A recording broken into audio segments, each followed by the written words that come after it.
Welcome to Ever After Boutique, kung saan ginagawa ang mga gown na nagdadala sa mga kababaihan papunta sa kanilang mga forever. Ang sabi nila, may taglay daw na magical charm ang Ever After. Dahil lahat ng mga naging clients namin ay happy ang mga married life. Kaya naman talagang marami ang dumarayo sa amin.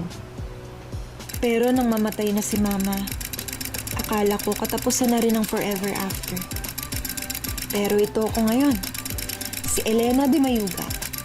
At ako ang magtutuloy ng legacy ni Mama.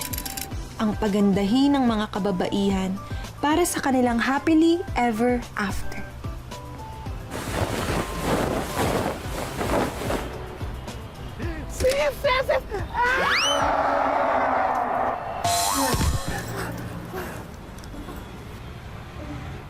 Ay, naku naman, Malia. Magdahan-dahan ka naman.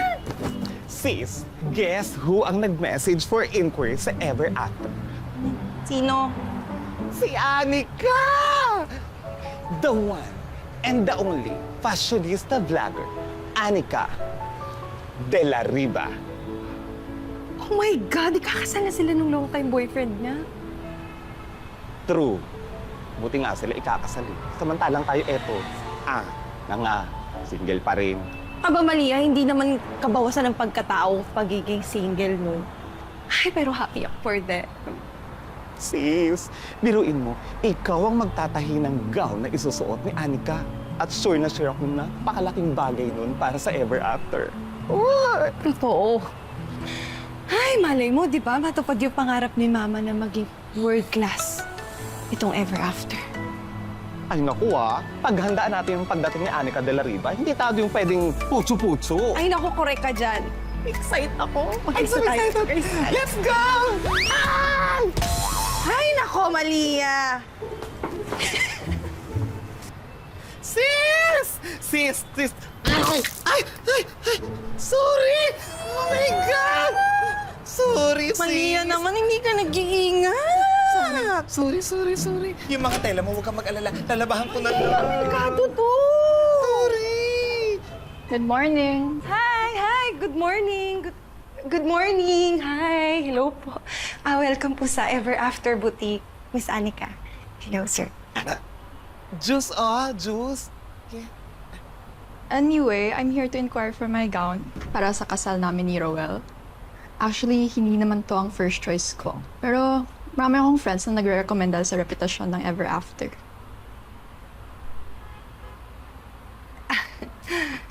Ako, pasensya na po. Natapunan lang ako. Nagmamadali kasi kami. Anyway, tama po yun. Totoong-totoo po yun dahil meron po talagang magic ang mga gowns dito sa Ever After. We'll see.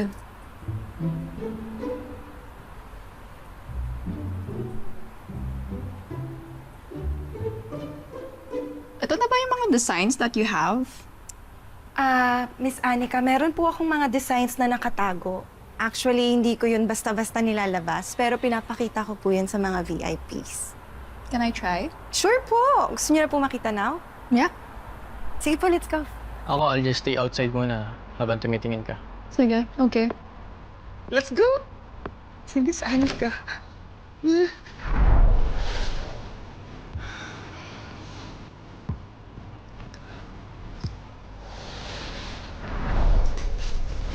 Ay, bagay po sa inyo. Kailangan lang medyo mag-adjustment dito.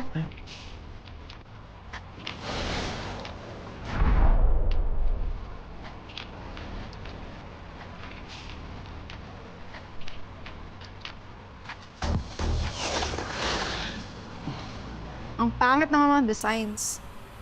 OMG, sorry. Did I offend you? No. Okay lang. But like I said, ang pangit ng mga designs. Ganito na lang po, Miss Anika. Pwede ako mag-design ulit, tapos ipapakita ko muna sa'yo bago ko tahiin. Okay, since very much recommended ka naman sa akin, I'll give it another chance.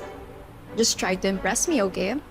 Babalik na lang to sa isang araw to check on your designs. Okay? And give me 3 designs para my options. Thanks. Bye.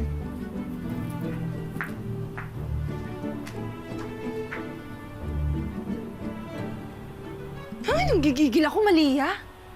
3 designs?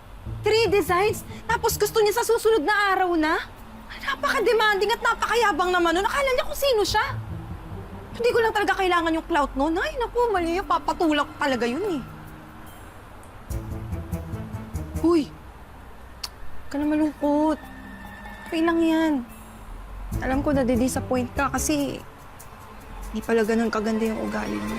Grabe! Ang ganda niya talaga! Hindi ako makapaniwalang nakilala ko siya ng harap-harapan. Para kong hihimatayin.